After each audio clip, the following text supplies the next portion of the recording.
Box office దగ్గర అడ్డు అదుపు లేకుండా దూసుకుపోతున్న epic blockbuster movie Hanuman అన్ని చోట్ల అందరి అంచనాలకు మించి కలెక్షన్ను సొంతం చేసుకుంటూ ఉండగా సినిమా బాక్స్ ఆఫీస్ దగ్గర 8 రోజుల్లో 158 కోట్లకు పైగా కలెక్షన్ సొంతం చేసుకుంది.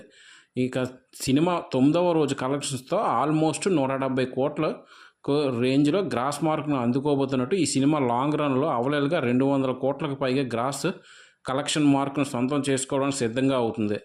టాలీవుడ్ చరిత్రలో టాప్ స్టార్స్ లేకుండా ఒక సినిమా బాక్స్ ఆఫీస్ దగ్గర 100 కోట్ల షేర్ మార్కును అలాగే 200 కోట్ల గ్రాస్ మార్కును అందుకోబోతున్న మొట్టమొదటి సినిమాగా రికార్డ్ క్రియేట్ చేయబోతుంది. లాంగ్ రన్లో మరింత జోరు చూపిస్తే షేర్ లెక్క కానీ గ్రాస్ లెక్క కానీ ఇంకా పెరిగే అవకాశం ఎంతైనా ఉందని చెప్పాలి. ఓవరాల్గా సినిమా మొదటి రోజు ఫేస్ చేసిన పరిస్థితులను తట్టుకొని ఊహకందని వసూలుతో సూపర్గా లాంగ్ రన్ సొంతం చేసుకుంటూ